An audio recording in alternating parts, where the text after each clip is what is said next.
కొత్త జంట video చూస్తున్నప్పుడే like చేయండి, వీడియో పూర్తిగా చూసాకే కామెంట్ చేయండి. కొత్త వాళ్ళు ఎవరైనా మన ఛానల్లోకి వస్తే మర్చిపోకుండా సబ్స్క్రైబ్ చేయండి. అండ్ వీడియోలోకి వెళ్ళే ముందు థ్యాంక్ యూ సో మచ్. చాలా మంది చాలా బాగా రెస్పాండ్ అవుతున్నారు, చాలా బాగా మెసేజ్ చేస్తున్నారు, కామెంట్ చేస్తున్నారు. ఇలాగే కామెంట్ తీసుకెళ్ళండి. ఇప్పుడు నా వీడియోస్ వల్ల మా వల్ల మీకు ఎలాంటి యూజ్ లేదో ఉందో నాకు తెలియదు, కానీ ఫ్యూచర్లో ఖచ్చితంగా డెఫినెట్గా ఈ పిల్లను ఫాలో అయినందుకు ఇది వర్త్ అని మీరు అనుకునేలా అయితే ఖచ్చితంగా చేస్తాను. So thank you so much. కొత్త వాళ్ళు ఎవరైనా చూస్తే మర్చిపోకుండా సబ్స్క్రైబ్ చేయండి. అండ్ ఈరోజు వ్లాగ్లోకి వెళ్తే మన కాలనీలో నా గురించి, నా పైన వచ్చిన ఒక అలిగేషన్, నా పైన వచ్చిన ఒక గాసిప్ గురించి చెప్దామని చెప్పేసి అనుకుంటున్నాను. మా కాలనీలో చాలా వరకు ఫేమస్ ఏంది అనేసి అంటే ఆంటీలు అని చెప్తాను. ఫుల్ గాసిప్ చేస్తారు, ఫుల్ అంటే ఫుల్. ఎక్కడో స్టార్ట్ చేసి ఎక్కడికో పోతారు. అట్లే నా మీద కూడా ఒక గాసిప్ వచ్చిందంట. బేసిక్గా అయితే నువ్వు బయటకు వెళ్ళవు కదా రాముగా అంటే, ఎలా నువ్వు బయటికి వెళ్ళను, ఎక్కడికి వెళ్ళను, ఇంట్లోనే ఉంటాను, ఇదే నా ప్రపంచం. కానీ ఇంట్లో ఉన్నాక కూడా గాసిప్ వచ్చింది, అదే హైలైట్ అన్నట్టు. లిటరలీ షాక్ అవుతారు మీరు దీని గురించి చెప్తుంటే, ఏంటి ఇట్లా కూడా ఉంటుందా, ఇలా కూడా మాట్లాడతారా అని చెప్పేసి అనుకుంటారు.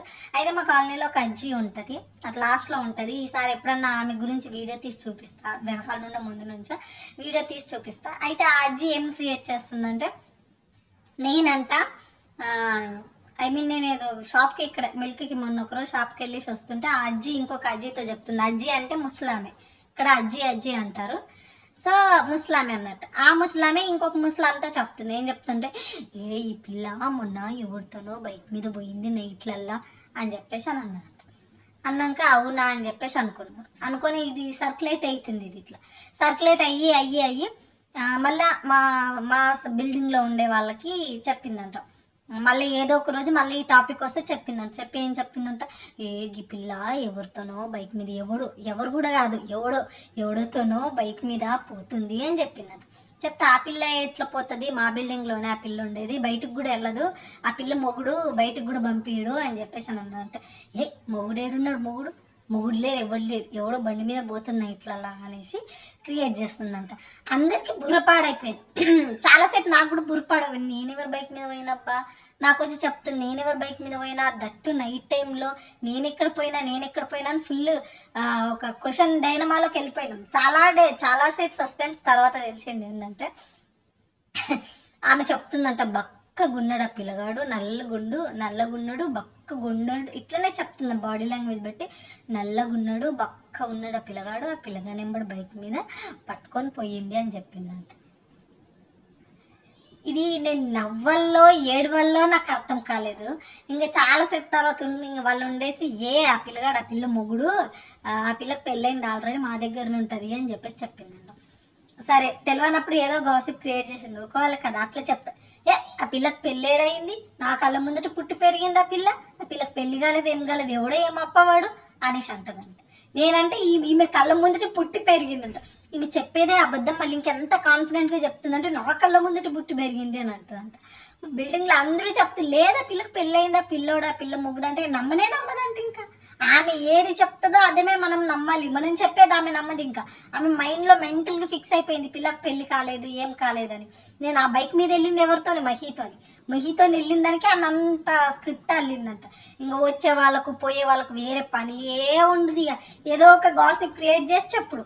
లిటరల్ ఇంక నేను మా వరకు వచ్చింది. ఇంకా మేము ఫుల్ నవ్వుకొని, ఇంకా మహికి గది చెప్పిందా, మహి కానీ ఫుల్ నవ్వుకున్నాడు. ఇక నవ్వుకొని ఇంక ఎప్పుడన్నా అజ్జి కనిపిస్తే కదా మేము బయటకు వస్తాం, మమ్మీ పట్టుకో అని చెప్పేసి అన్నాను. అంటే కావాలను ఊరికో స్వామి, ఇప్పటికే అది నా పైన లేనిపోయిన రూమర్స్ అన్నీ స్ప్రెడ్ చేస్తుంది, ఇంక నువ్వు మళ్ళీ దాన్ని కదపకంటి. ఎట్లా చూస్తా అంటే ఒక రకంగా ఇట్లా దెయ్యంలాకి ఇట్లనే చూస్తుంది గైస్. ప్రతి ఒక్కరిని ఎవరు ఇళ్లలో ఏమేమవుతుందో ఆమెకే కావాలి. ఆమె మొత్తం దీనికి సిఐడి కాలనీకి ఇట్లా ఇన్ఫర్మేషను, ఆమె దగ్గర ఉన్న ఇన్ఫర్మేషన్ రాంగే ఉంటుంది, కానీ ఆమె చెప్పేదే రైట్. అందరి ఇళ్ళల్లో ఏమవుతున్నాయో కావాలి గైస్ ఆమెకు. వాళ్ళ కొడుకు వాళ్ళు తరిమేశారేమో, వాళ్ళ హౌస్ ఎంత బాగుందంటే చాలామంది అమ్మ నాకు ఇట్లాంటి డ్రీమ్ హౌస్ ఉండాలిరా అని మనం ఎట్లా అనుకుంటాం, అంత సూపర్గా ఉంది హౌస్ అయితే. నేను లిటరల్లీ షాక్ అయిపోయినా, అదేంది ఇంత మంచి హౌస్ పెట్టుకొని ఆ అజ్జిని ఎందుకు అట్లా ఇక్కడ వచ్చేసి రెంట్కుంటుంది అన్నట్టు అక్కడ ఎందుకు అలా తోసేశారు అని అంటే, ఇవన్నీ కథలు ఏమేమి కథలు పడ్డదో పాపం ఏజ్లో ఉన్నాడు, బాగా కథలు పడ్డట్టుంది. ఇంకా వాళ్ళకి చిరాకు వచ్చి తన్ని తరిమేసినట్టున్నారు. ఇట్లా ఉన్నారు చూడండి గైస్. ఇంకా ఇదైతే ఫన్నీనే, ఇంకా మేము ఫుల్గా నవ్వుకున్నాం, చాలా అంటే చాలాసేపు నవ్వుకున్నాను నేనైతే. హస్బెండ్ అని ఆమె మెంటల్గా ఫిక్స్ అయిపోయింది. ఇంక నేను ఏం చేయాలి, ఆమె ఇంకెంత మెంటల్గా ఫిక్స్ అయిందంటే, నేను ఆమె కళ్ళ ముందే పుట్టి పెరిగానంట. ఇది హైలైట్. ఇంకా ఇంకా ఇది అన్నిటికంటే హైలైట్. ఆ పిల్ల నా కళ్ళ ముందట ఉట్టు పెరిగింది అంటే ఏం చెప్పాలి ఇక ఆమెకు నేనేం చెప్పాలి ఇంకా? అందరు నవ్వుడే నవ్వుతున్నారు. అప్పటి నుంచి ఇంక మహి వస్తే మీ లవర్ వచ్చిందా మీ లవర్ వచ్చిందా అంటారు వీళ్ళు. మహిని నాకు లవర్ అనుకుంటుంది ఆమె అట్లుంది. అట్లా గాసిప్స్ క్రియేట్ చేస్తారు గైస్. ఇక్కడ ఏం చేయలేం గైస్, అంత పిచ్చి పిచ్చిగా ఉన్నారు, పిచ్చి పిచ్చి జనాలు ఉన్నారు. ఎక్కడ పోతే అక్కడ గాసిప్స్ ఏమేమో క్రియేట్ చేస్తారు. అది అన్నట్టు నాకైతే ఫుల్ అంటే ఫుల్ ఫన్గా అనిపించింది. ఏందిరా ఇట్లా అనేసింది ఇట్లా చేసింది అని చెప్పి చాలా నవ్వుకున్నాం అన్నట్టు. అస్సలు ఈయనది ఆమె ఏం చెప్తామో అదే వింటారు. మనం కొన్నిసార్లు అనుకుంటాం కదా. నాకు ఫస్ట్ స్టార్టింగ్ నేను అజ్జిని చూసినప్పుడు నాకు అందరూ చెప్పినప్పుడు వీళ్ళకి ఏం రోగం పుట్టింది పాపం ఈ ముసలిదాన్ని ఇట్లా వదిలేసిర్రు రోడ్డు మీద. చాలాసార్లు నిజంగా నేను హానెస్ట్గా చెప్తున్నా, నేను ఇదే ఫీల్ అయినా. ఇంత మంచి ఇల్లు పెట్టుకొని అలా కొడుకుకి ఏం రోగం పుట్టిందమ్మా, కొడుకున్నాడంటే కూతురున్నాడంటే ఏం రోగం పుట్టింది, పెంచుకోవచ్చు కదా, ఇట్లా రోడ్డు మీద వదిలేస్తారు పాపము, అట్లా చెయ్యొద్దు. ఏజ్ ఉన్నప్పుడు అంటే ఓకే, ఏజ్ లేనప్పుడు అట్లా చేస్తారా అజ్జికి పాపం అని చెప్పేసి అనుకున్నాను నేను. ఈ మొన్న తెలుస్తుందో ఈమె ఇట్లాంటి కథలు పడ్డారు కాబట్టి వాళ్ళు ఎంత సఫర్ అయ్యారు కాబట్టి తను తరిమేశారు అని ఇప్పుడు అర్థమైంది నాకు. But funny gossips. But okay, ఉంటారు కదా గాసిప్స్ చెప్పేవాళ్ళు చేసేవాళ్ళు. ఇట్లా మా సైడ్ అయితే ఫుల్ ఉన్నారు, అది ఫుల్ గాసిప్స్. ఈ హౌస్ అయితే చాలా అంటే చాలా మంచిది. బట్ కొందరు గాసిప్స్ క్వీన్స్ ఉంటారు అన్నట్టు. సో ఆ గాసిప్స్ చెప్పే వాళ్ళదే డిఫరెంట్ అటు ఇటు. బట్ ఇల్లు అయితే చాలా మంచిది. ఓనర్ లేడు, వాటర్ ఇష్యూ లేదు, చాలా అంటే చాలా. ఇక్కడ నియర్ బై మొత్తం అందరు వాటర్ ఇష్యూనే, బట్ మాకైతే no water issue. And owner tension కూడా లేదు. ఓన్ హౌస్ లాగా ఉండాలి. ఇక్కడ అందరు ఫ్యామిలీస్ అన్నీ కలిసిపోయి ఒక ఓన్ ఫ్యామిలీ లాగే అయిపోయారు. నాకైతే లిటరల్లీ నేను చాలా బాగా చూసుకుంటారు. నేను వాళ్ళతో చాలా బాగా ఉంటాను, చాలా బాగా రిసీవ్ చేసుకుంటారు. వాళ్ళ ఇంట్లో అమ్మాయిలాగా ఇప్పుడు మీరు ఎలా అమ్ము అని ఎంత లవ్ ఇస్తున్నారో ఇక్కడ వీళ్ళు కూడా అంతే లవ్ ఇస్తారు. అంతే కదా, ఇప్పుడు మనం ఎలా ఉంటామనేది ఆపోజిట్ పర్సన్స్తో ఉంటుంది. నేను వాళ్ళతో ఎక్కువ గొడవలు పన్ను, ఏదైనా అలిగేషన్ ఉన్నా డైరెక్ట్ చెప్తాను, అక్క ఏందక్క అలిగేషన్ ఇది అని చెప్పేసి చెప్తాము, ఈజీగా ఉంటాం. కొన్నిసార్లు నేను సర్దుకుపోతా, కొన్నిసార్లు వాళ్ళు సర్దుకుపోతారు. దానివల్ల రిలేషన్ అనేది హెల్దీగా ఉంటుంది. ఇంకొకటి ఏంటంటే మనం చుట్టుపక్కల ఉన్న వాళ్ళతో ఖచ్చితంగా బాగుండాలి. ఎందుకంటే మనకి ఏమైనా ప్రాబ్లం వచ్చింది, ఏదైనా అయ్యింది అని అంటే మన హస్బెండ్ రాడు, మన మమ్మీ డాడీ రాడు, అత్తి మామయ్య రాడు, వాళ్ళు ఎక్కడో దూరంలో ఉంటారు. మనకు అందుబాటులో ఉండేదే మన చుట్టుపక్కల వాళ్ళు. మనకు విత్ ఇన్ సెకండ్స్లో అందుబాటులోకి వచ్చేదే మన చుట్టుపక్కల వాళ్ళు. నేను ఇదైతే బిలీవ్ చేస్తాను. ప్రతి మనిషి ఏదో ఒకరోజు ఖచ్చితంగా అవసరం పడతారు. మనకు వీళ్ళు అవసరం పడరు, వీళ్ళ దగ్గర డబ్బులు లేవు, వీళ్ళ దగ్గర అందం లేదు, వీళ్ళ దగ్గర ఇంకేమో లేదు, వీళ్ళ వల్ల మనకి ఏ యూజ్ లేదు అని మనం అనుకుంటాం. కానీ ప్రతి మనిషి మనకి ఏదో ఒక విధంగా ఏదో ఒక రూపంలో ఖచ్చితంగా యూజ్ అవుతాడు. సో అందరితో గొడవలు పెట్టుకొని వాళ్ళని తక్కువ చేసి వాళ్ళని ఇట్లా లేనిపోని మాట్లాడేసి వాళ్ళని హర్ట్ చేసి బాధ పెట్టడం అయితే నాకు ఇష్టం ఉండదు. ఒకవేళ నాకు ఆ పర్సన్స్ నచ్చలేరు అనుకో, మాట్లాడడం ఆపేస్తాను. అంతేగా నెగిటివ్ అయితే మాట్లాడు. ఇప్పుడు నాకు ఈ టెడ్డీకి గొడవ అయిందనుకో, ఇప్పుడు మా ఇద్దరు గొడవ అయిందని చెప్పేసి ఈ టాపిక్ తీసుకెళ్ళి నేను మూడో వ్యక్తి దగ్గర వెళ్ళేసి ఇట్లయింది అట్లయిందని నేను అస్సలు చెప్పను. ఈ పర్సన్ నాకు గొడవ అయిందా, అక్కడ టాపిక్ వచ్చినా సరే నాకు ఆ పర్సన్ నచ్చదు, ఆ పర్సన్ గురించి నా దగ్గర మాట్లాడొద్దు, క్లియర్. జస్ట్ ఇంతే. మనం ఇద్దరం ఇక్కడ ఒకరి గురించి గాసిప్ చేసుకుంటున్నామంటే వాళ్ళ ప్రమేయం లేకుండా వాళ్ళని మనం చంపేస్తున్నామని అర్థం ఫిజికల్గా. అది చాలా తప్పు. గాసిప్స్ చేయడం కానీ మాట్లాడడం కానీ, మనము టైంపాస్కి 5 నిమిషాలు ఒకరి గురించి మాట్లాడుకొని వదిలేస్తాం, కానీ వాళ్ళకి లైఫ్ టైం పెయిన్. అది మనం మాట్లాడి అప్పుడే వదిలేస్తుండొచ్చు, అది తీసుకునే వాళ్ళకైతే అది పెయిన్ కాదు. అందుకే స్టార్టింగ్ నుంచి నేను చెప్తాను, నా గాసిప్స్ అంటే అసలు చచ్చినా నచ్చదు. ఒక పర్సన్ నచ్చకపోతే వదిలేయాలి, కంప్లీట్గా డిలీట్ చేసేయాలి, కంప్లీట్గా ఆ పర్సన్ గురించి మాట్లాడకుండా ఉండాలి మనం. కానీ మన నోరుకి ఏదొస్తే అది, ఎంత వస్తే అంత, మనకు తెలియక ఊహించుకొని, ఇప్పుడు చూడు ఇట్లా ఊహించుకొని మాట్లాడడం కరెక్ట్ కాదు కదా, అది ఎంత ఎఫెక్ట్ పడుతుంది, అది చాలా తప్పు. సో ఎవరైనా ఇట్లా మీ లైఫ్లో మీకు తెలుసో తెలియక ఇప్పటివరకు ఎవరికైనా అట్లా చేస్తే ఇప్పటి నుంచి అయితే చేయకండి, సీరియస్గా చెప్తున్నా. మనకి ఇష్టం లేదా పర్సన్, అసలు మంచిది కాదు, మంచివాడు కాదు, మనకు నచ్చలేడు, డిలీట్ చేసేయండి మొత్తం, మాట్లాడొద్దు. నాకు నచ్చని పర్సన్స్ చాలామంది ఉన్నారు, నేను మాట్లాడట్లేదు కదా. మనకి వాళ్ళు హాని చేస్తారో వదిలేయండి, వాళ్ళ గురించి మనం టైం స్పెండ్ చేయాల్సిన అవసరం లేదు, వాళ్ళ గురించి మాట్లాడాల్సిన అవసరము లేదు. లైఫ్ చాలా చాలా ఇంపార్టెంట్. డే బై డే తెలుస్తుంది నాకు లైఫ్ ఎంత ఇంపార్టెంటో. దీనికోసం ఎందుకు గొడవపడి కొట్టుకుంటున్నారు, చేస్తున్నారు అనే ఫీల్ వస్తుంది నాకు. లిటరల్లీ ఎవరి గురించి మాట్లాడొద్దు. అట్లా మాట్లాడే వాళ్ళు మన లైఫ్లో ఉన్నా మనం దూరం పెట్టడమే బెటర్. ఇప్పుడు వేరే వాళ్ళ గురించి వచ్చి మన దగ్గర మాట్లాడారు అనుకో, మనం సైలెంట్గా దూరం పెట్టాలి. ఎందుకంటే మన గురించి వెళ్ళి కూడా ఇంకొక దగ్గర మాట్లాడతారు. ఇది చాలా డేంజరస్. వాళ్ళు ఎంత సొంత అయినా సరే, ఎంత దగ్గర చుట్టాలైనా, ఎంత ఎవరైనా సరే, ప్రతి ఒక్కరు లైఫ్లో చెప్తారు కదా, రిలేటివ్స్ మా రిలేటివ్స్ ఇలా వాళ్ళు ఇట్లా చేస్తుర్రు, వాళ్ళు అట్లా చేస్తుర్రు, వాళ్ళు ఇట్లా చేస్తుర్రు, వాళ్ళు మేము బాగుపడితే చూడలేకపోతున్నారు, ఇట్లా మనం అనుకుంటాం కదా. మనం కూడా ఒకరికి రిలేటివ్ అవుతాం కదా. ఇప్పుడు మా లైఫ్లో మమ్మల్ని డౌన్ఫాల్కి తీసుకెళ్ళిన రిలేటివ్స్ ఉన్నారు. వాళ్ళ రిలేటివ్స్కి నేను ఒక రిలేటివ్ అవుతాను కదా. సో వాళ్ళు చేసిన తప్పు నేను చేయకూడదు. సో వాళ్ళు బిహేవ్ చేసినట్టుగా నేను బిహేవ్ చేయకూడదు. అందుకే వాళ్ళు ఏమైనా గాసిప్స్ మాట్లాడుతున్నారని మాకు తెలిస్తే నేను మహికి అప్పుడే చెప్తాను, స్టాప్ చేయి, నువ్వు మాట్లాడకు, అవసరం లేదు. మనం కూడా ఒకరికి రిలేటివే, మనం కూడా ఒకరి గురించి చెడుగా మాట్లాడొద్దు. మన గురించి మనం మాట్లాడొద్దు అని ఎక్స్పెక్ట్ చేసినప్పుడు మనం ఇంకొకరి గురించి మాట్లాడకూడదు. ఇది నేను చెప్పేది.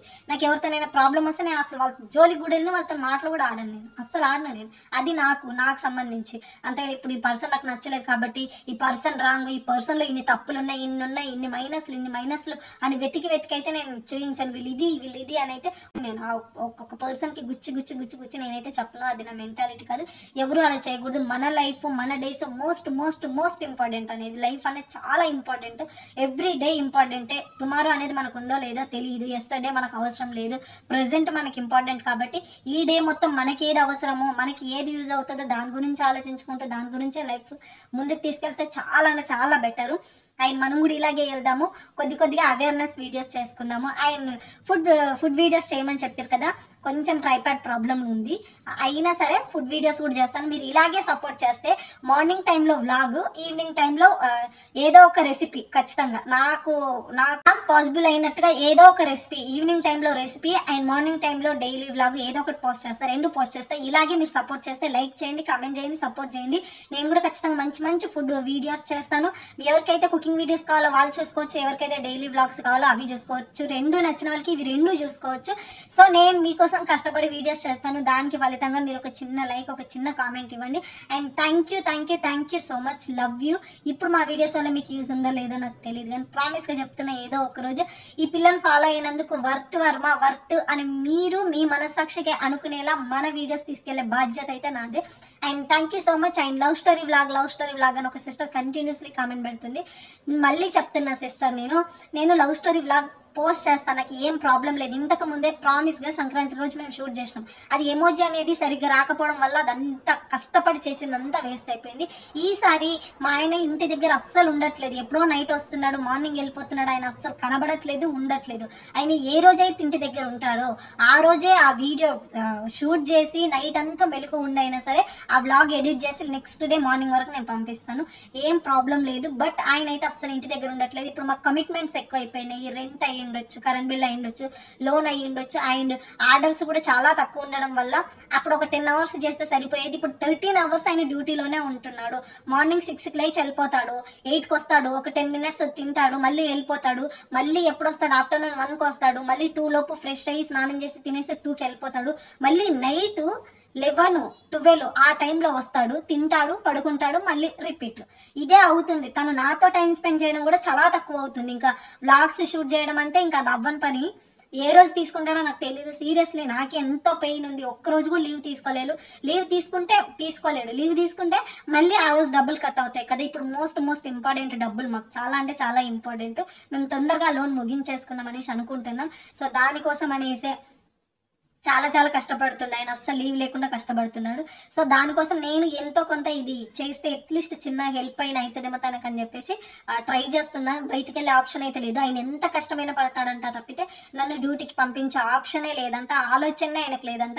ఆయన అడిగి గొడవ పడి విసిగిపోయా. నా కళ్ళ ముందున్న ఆప్షన్ వల్ల ఇది ఒక్కటే. సో నేను చాలా కష్టపడడానికి రెడీగా ఉన్నాను. సపోర్ట్ మాత్రం మీ నుంచే. నేను ఎంత కష్టపడ్డా మీ నుంచే సపోర్ట్ లేకపోతే నేను ఏం చేయలేను. And thank you so much. Daily 2 videos, ఒక్క 1 వీక్ ఆగండి. ఈ 1 వీక్ వరకు వ్లాగ్స్ పోస్ట్ చేస్తూ అదర్వైజ్ డైలీ 2 వీడియోస్ పోస్ట్ చేయడానికే ట్రై చేస్తాను. ఇలాగే సపోర్ట్ చేయండి. And thank you so much. ప్రతి ఒక్కరికి థ్యాంక్ యూ, లవ్ యూ. ఇంతకంటే ఏం చెప్పలేను. బట్ మీ రుణం తీర్చుకునే అవకాశం నాకు తొందరలోనే రావాలి. అండ్ నా ముందు ఉండాలి, నేను తీర్చుకోవాలని చెప్పేసి నేను అనుకుంటున్నా. నాకు చాలా సపోర్ట్ చేస్తున్నారు. నిజంగా మీ కామెంట్స్ నాకు చాలా అంటే చాలా సపోర్ట్ ఇస్తాయి. ప్రజెంట్ నేను ఒంటరి, హస్బెండ్ వర్క్లో ఉండిపోతాడు, సింగిల్గా ఉంటాను. నేను జనాలతో కూడా ఎక్కువ కమ్యూనికేట్ అవును. ఇక్కడ పక్కన మీతోనే నేను కమ్యూనికేట్ అయ్యేది. నా పాజిటివ్ అయ్యి ఉండొచ్చు, నెగిటివ్ అయ్యి ఉండొచ్చు, నా ప్రాబ్లమ్స్, నా హ్యాపీనెస్ అన్నీ షేర్ చేసుకునేది మీతోనే. నా లైఫ్లో ఆఫ్టర్ మ్యారేజ్ ఏం జరుగుతుందో ప్రతి ఒక్కటి మీకు తెలుసు. సో మీరే నా వెల్ విషర్స్, మీరే నాకు రిలేటివ్స్ అయిన గుడ్ రిలేటివ్స్ మీరే. యాక్చువల్గా అయితే ఆ చెడు చేసే వాళ్ళని పక్కన పెట్టి మంచి చేసే వాళ్ళ గురించి ఎందుకు ఆలోచించకూడదు. సో ఇప్పటి నుంచి మీరే నా రిలేటివ్స్, మీరే నా family. So thank you so much. Love you. Bye.